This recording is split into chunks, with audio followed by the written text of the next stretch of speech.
बेटा next topic हम start करते हैं, और ये चैप्टर बच्चे कह भी रहे थे तो उसी को स्टार्ट करते हैं। तो नेक्स्ट चैप्टर हमारा है एप्लीकेशन ऑफ ट्रिग्नोमेट्री। ठीक है, एप्लीकेशन ऑफ ट्रिग्नोमेट्री। ठीक है, यानी AOI, application of AOT, application of trigonometry. इसको समझते हैं। अब एप्लीकेशन ऑफ ट्रिग्नोमेट्री में बेसिक जो कॉन्सेप्ट है जो पूरे चैप्टर में यूज हो रहा है वो आपको बता देंगे। ठीक है, समझिए कि जैसे मान लीजिए आप इसका तो अगर आपसे यूज की बात किया जाए तो दुनिया में हर जगह, हर एक फील्ड में, हर एक जगह इसका यूज है। कोई ऐसी जगह है ही नहीं जहाँ इसका यूज ना हो। ठीक है, तो यूज हर जगह है, लेकिन हमें चूंकि इसको बस PYQ कराना है और ठीक। खैर, अब जरा देखो कि मान लेते हैं ये आपका ग्राउंड है, एक इधर ये बिल्डिंग बनी है बेटा,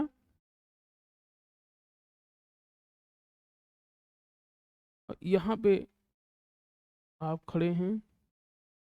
ठीक है, और इस बिल्डिंग के बालकनी में मान लेते हैं कोई है जिसको आप देख रहे हैं।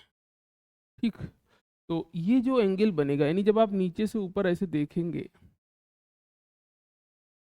थोड़ा सा लाइन हमारी, ठीक, जब आप नीचे से ऊपर देखेंगे, ये जो आपका एंगल है ये, ठीक,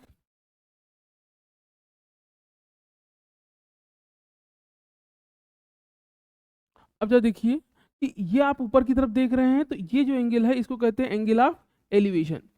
और जो ये ऊपर से जो व्यक्ति है, जो ये व्यक्ति यहाँ पे है जिसको आप देख रहे हैं, वो जो नीचे देखेगा इसको बोलेंगे angle of depression. Angle of elevation यानी आप ऊपर की तरफ किसी चीज को देख रहे हो। जब हम भी किसी चीज को ऊपर की तरफ देखेंगे तो वो एंगल जो बनेगा उसको क्या बोलोगे आप? Angle of elevation. और एंगल ऑफ डिप्रेशन क्या है? इसको ऐसे याद रखो, जो डिप्रेशन होता है, डिप्रेस में होता है, वो थोड़ा सा नीचे देख के चलता है। ठीक है, तो ऐसे ही एंगल ऑफ डिप्रेशन क्या है? जो नीचे की तरफ देख रहे हो, जब कोई चीज नीचे देखोगे जो एंगल बनेगा वो कैसा बनेगा? Angle of depression. यानी ये जो एंगल है ये क्या है? डिप्रेशन है। ये क्या है? एलिवेशन है। तो एंगल ऑफ एलिवेशन, ठीक है, ये आपका एंगल ऑफ एलिवेशन है, और ये एंगल ऑफ डिप्रेशन। ठीक, ये दोनों बात आपको याद रखनी, बस केवल इतना याद रखना है। इसके अलावा टेन थीटा का फार्मूला 99 में केवल टेन थीटा का फार्मूला से काम हो जाएगा। टेन थीटा इजकल टू क्या होता है बेटा? परपेंडिकुलर अपॉन, टेन थीटा आपका परपेंडिकुलर अपॉन बेस। ठीक है, इसके अलावा साइन थीटा आपका क्या होगा? तो sine theta perpendicular upon hypotenuse, cos theta base upon hypotenuse. बेटा इतनी बातें आपको याद रखनी है और इसी पे आपका चैप्टर खत्म हो जाएगा। बस यही ज़्यादा से ज़्यादा 90% केस में यही चीज़ें यूज होंगी। ठीक है, जैसे पहला क्वेश्चन देखते हैं, तो आपसे कह रहा है कि एक टावर है। तो मान लिया हमने कि एक टावर है बेटा, एक टावर बना लीजिए आप ऐसे से।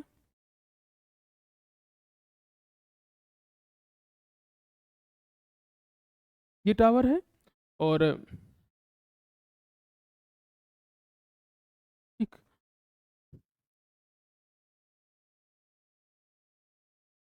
चलिए, ये टावर है बेटा हमारे पास, और हम क्या है इसको यहाँ से देख रहे हैं सपोज करिए।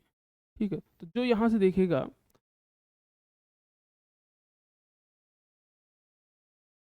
ठीक, ये आपका जो बन रहा है, यानी यहाँ जो बन रहा है ये एंगल ऑफ क्या है? ये एंगल ऑफ एलिवेशन है, थीटा। क्वेश्चन में क्या दे रखा है कि ये जो जहाँ से आप देख रहे हो वहाँ से ये डिस्टेंस कितनी है? तो ये डिस्टेंस आपको दे रखा है। ठीक है, कह रहा from the point on the ground which is 30 metre away from the foot of a vertical tower. ठीक है, तो ये पॉइंट है जो इसके फीट से कितना दूर है? 30 मीटर है। तो ये डिस्टेंस आपको कितना दे रखा है? ये डिस्टेंस हमको दे रखा है 30 मीटर। तो ये डिस्टेंस आपका 30 मीटर है बेटा, और ये एंगल कितना दे रखा है? एंगल कितना बन रहा है? 60 डिग्री। और हमें ये हाइट निकालना है। तो अब देखो, सबसे पहला काम आप डायग्राम बनाइए। डायग्राम बनाने का तरीका है कि बार बार क्वेश्चन पढ़िए। ठीक है, जैसे ही आप डायग्राम बना लोगे, डायग्राम बनाने के बाद हम क्या यूज करेंगे यहाँ पे?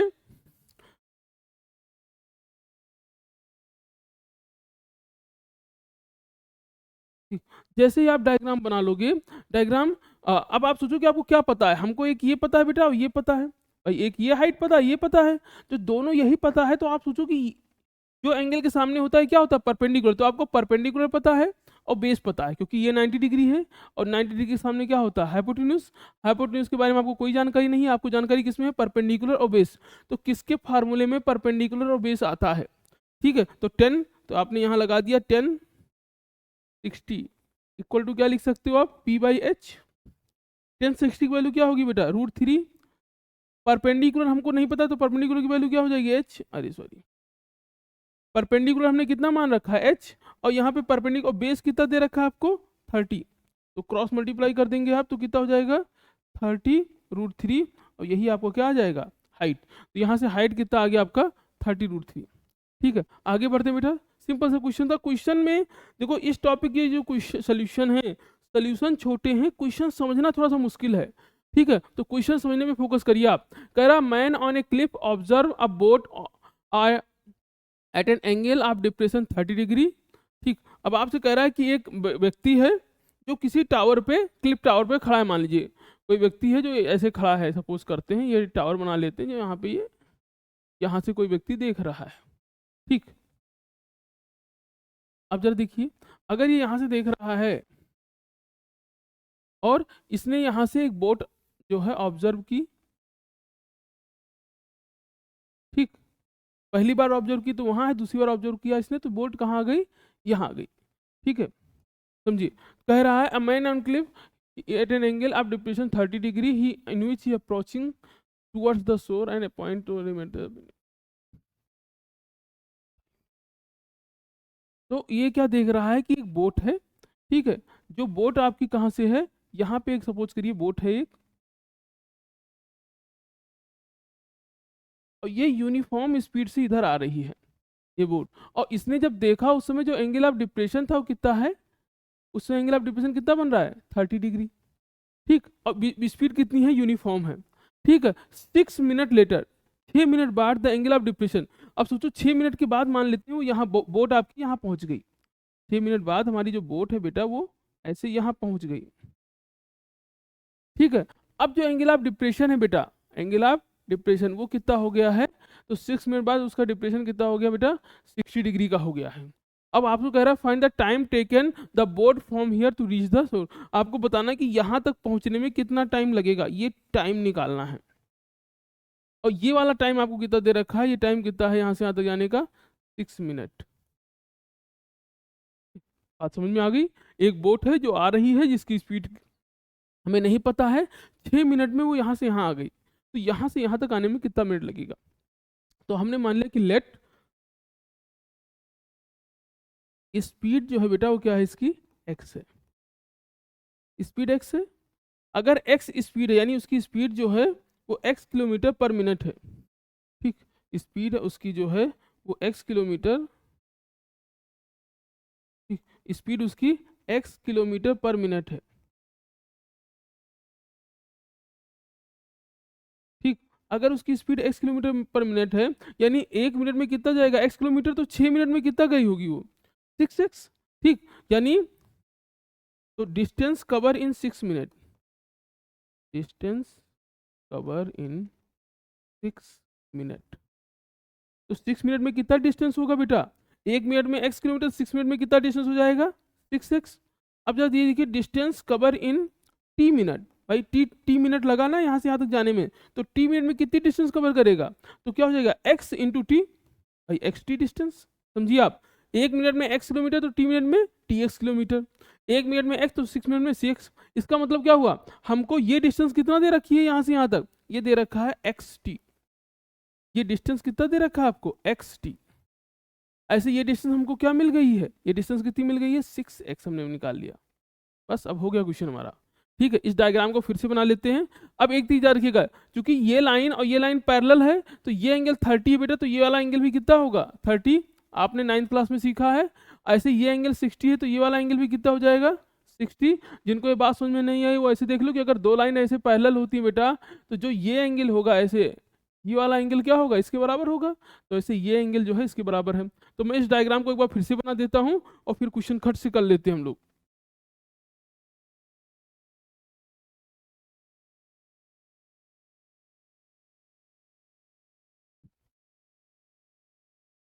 अब ये देखिए बेटा, हमें क्या क्या दिया है, तो हमें ये एंगल दे रखा है 60, ये एंगल दे रखा है 30, ये डिस्टेंस हमको क्या दे रखा है, तो ये डिस्टेंस आपको दे रखा है 6x, और ये वाली डिस्टेंस कितना दे रखा है आपको, ये डिस्टेंस दे रखा है एक्स टी, और आपको निकालना क्या है टी। मान लेते हैं ये जहाँ खड़ा है व्यक्ति वहाँ की हाइट कितनी है, एच है। तो पहले वाले में, ठीक है, जो पहला वाला ट्रेंगल है, हम इस ट्रेंगल की बात कर रहे हैं 60 डिग्री वाला, ठीक है। तो इस पहले वाले ट्रेंगल में आपने 1060 इक्वल टू 1060। अब बेटा इसके सामने क्या है, परपेंडिकुलर, इसके सामने क्या होगा, परपेंडिकुलर। तो 1060 सामने क्या है, परपेंडिकुलर। तो 1060 इक्वल टू एच अपॉन, और परपेंडिकुलर अपॉन बेस, बेस कितना दे रखा है एक्स टी। तो 1060 वैल्यू कितनी आ गई, √3 equal to H upon X T. बेटा क्रॉस मल्टीप्लाई कर देंगे तो एक्स टी इंटू √3, और ये किसकी वैल्यू आ गई आपकी, एच की वैल्यू आ गई। अब बड़ा वाला ट्रेंगल देखिए, बड़ा वाला ट्रेंगल देख रहे हैं, बड़ा वाला ट्रेंगल बेटा, बड़ा वाला ट्रेंगल। अब बड़े वाले ट्रेंगल में जो फार्मूला लगेगा वो क्या लगेगा, कि वहीं भी वहाँ 10 एंगल कितना बन रहा है 30 इक्वल टू हाइट h है। अब जब देखो ये डिस्टेंस ली जाएगी ना, क्योंकि ये बड़े वाले ट्रेंगल में जो बेस है वो पूरा है, तो हाइट तो h हो गई, बेस कितना है स्क्वायर, तो बेस है आपका, बेस है 6x प्लस एक्स टी या एक्स टी प्लस 6x, जो आप लिखना चाहो। बेटा क्रॉस मल्टी 30 वैल्यू कितनी आ जाएगी √3, तो √3 इक्वल टू क्या लिख दोगे आप, h अपॉन 6x प्लस एक्स टी, 6x प्लस एक्स टी। क्रॉस मल्टीप्लाई कर दीजिए बेटा, जब आप क्रॉस मल्टीप्लाई करोगे तो h equal to H √3 equal to कितना आ गया 6x प्लस एक्स टी। अब जब देखो पिछले क्वेश्चन में हमने h की वैल्यू निकाली है, h की वैल्यू हमारे पास कितनी है, तो h की वैल्यू है एक्स टी √3। पुट कर देते हैं बेटा यहाँ पे, तो यहाँ हम क्या पुट कर देंगे, एक्स टी √3, ये h की वैल्यू है, इंटू √3 इक्वल टू 6x प्लस एक्स टी।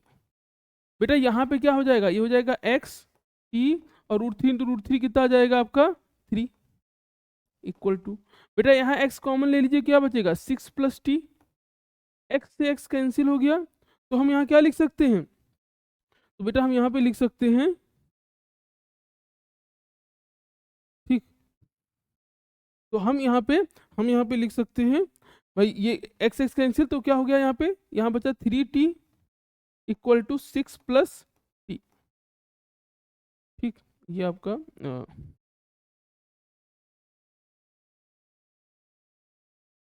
ठीक, हमने x को कॉमन ले लिया था बेटा, ठीक है। अब यहाँ पे क्या हो जाएगा, ये t आपका इधर आ जाए, तो 3t minus T equal to 6, तो 2t इक्वल टू कितना हो गया 6, तो t की वैल्यू कितनी आ गई 6/2 यानी 3। यहाँ पे आंसर कितना आ जाएगा आपका 3 मिनट, यानी यहाँ से यहाँ तक आने में उसको कितना टाइम लगेगा 3 मिनट।